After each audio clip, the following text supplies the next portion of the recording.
नमस्कार दोस्तों, आपका स्वागत है हमारे धार्मिक ग्रंथों के चैनल 18 पुराणों पर। दोस्तों, हम आपके लिए एक नई प्लेलिस्ट लेकर आए हैं जिसमें हम बात करने वाले हैं 7 इमोर्टल्स की, यानी कि 7 चिरंजीवियों की, जो इस धरती लोक पर आज भी मौजूद है। दोस्तों, हमने पिछली प्रस्तुति में महर्षि मार्कंडेय बारे में जान लिया। अब हम हमारे अगले चिरंजीवियों की ओर चलते हैं, जिनका नाम इस लिस्ट में तो नहीं है, किंतु वे भी आज भी जीवित है।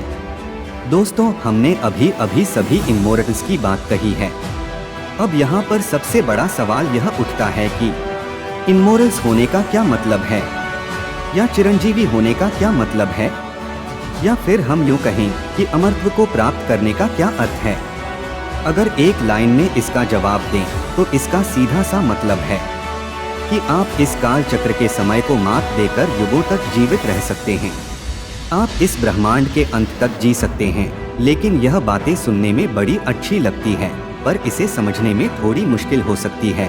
और हर बात को फैक्ट से जांचने वाले हैं और लॉजिक ढूंढने वाले लोगों के लिए यह सुनने में भी एक फैंटेसी की कहानी की तरह लगती है।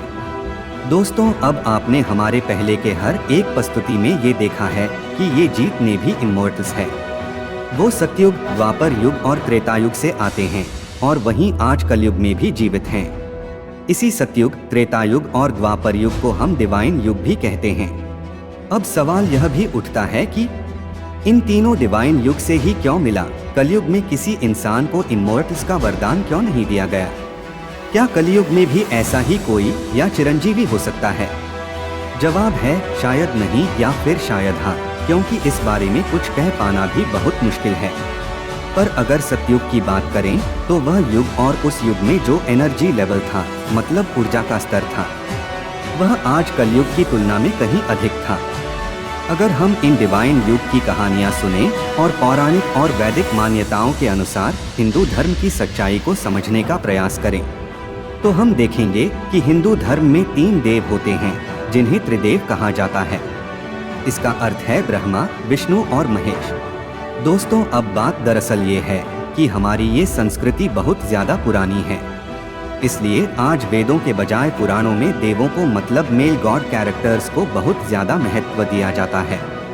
लेकिन अगर हम वैदिक कॉन्सेप्ट की और चले तो वेदों में सीधे तौर पर ब्रह्मा, विष्णु और शिव का उल्लेख मिलता ही नहीं। अभी तो वहाँ शक्ति की समझ मिलती है, और इसी शक्ति से हर चीज बनती है। शक्ति से ही एक बीज एक वृक्ष में बदलता है, और इसी शक्ति की बदौलत हम जैसे इंसान और जानवर सब कुछ करते हैं। बिना शक्ति के कुछ भी संभव नहीं है। इसी शक्ति को भारत की वैदिक परंपरा में देवी का स्वरूप भी माना गया है। अगर वेदों के डिटेल एक्सप्लेनेशन की तरफ जाएं, तो ब्रह्मा, विष्णु और महेश को जोड़ने वाली, या ब्रह्मा, विष्णु और महेश की सारी ऊर्जा को समेटकर रखने वाली देवी को शक्ति कहा जाता है। और ये जो कॉन्सेप्ट है वो इसी शक्ति से शुरू होकर इसी शक्ति में ही समाप्त होता है। तो कहने का अर्थ यह है कि यह इमोर्टल्स या चिरंजीवी वह है जो समय को भी अपनी मुट्ठी में कैद करने की शक्ति रखते हैं, जो समय के भी उस पार जाने की शक्ति रखते हैं। और इसे समझने के लिए आपको साइंस के एक कॉन्सेप्ट पर भी गौर करना होगा। इस कॉन्सेप्ट को आप एनर्जी ऑफ कॉन्जर्वेशन की थ्योरी कह सकते हैं, जिसे हम फर्स्ट लॉ ऑफ डायनामिक्स के नाम से भी जानते हैं। आपने अपने स्कूल और कॉलेज में इस लॉ के बारे में अवश्य पढ़ा होगा। इस थ्योरी के अनुसार एनर्जी सिर्फ अपना फॉर्म चेंज कर सकती है, या यूं कहें कि अपना रूप बदलती है। कभी भी एनर्जी ना तो बनती है ना ही बर्बाद होती है। एनर्जी कॉन्जर्वेशन की जो थ्योरी है वो आपको इमॉर्टैलिटी के कॉन्सेप्ट को समझने में सहायता कर सकती है। इसलिए जो लोग आज सप्त चिरंजीवी या अष्ट चिरंजीवी के रूप में पौराणिक ग्रंथों में कैद है, वो एनर्जी या शक्ति के महत्व को समझते हैं। वे उस समय के साथ साथ अपनी शक्ति का रूप बदलते हैं, लेकिन बिल्कुल वैसे ही जैसे एनर्जी कभी खत्म नहीं होती, वह भी कभी खत्म नहीं होते, और ऐसा करना हर किसी के बस में नहीं है।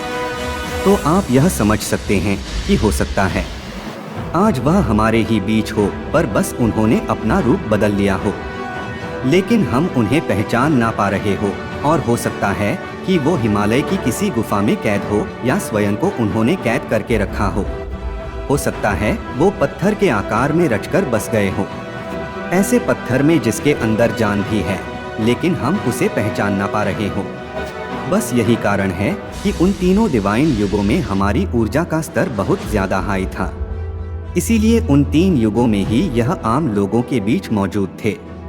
लेकिन जैसे ही ऊर्जा का स्तर धीरे धीरे कमजोर पड़ता गया, उन्होंने खुद को छुपाकर रखना ही बेहतर समझा, क्योंकि आम लोग उनकी उस एनर्जी स्टेज को अपने अंदर उतार नहीं पाएंगे।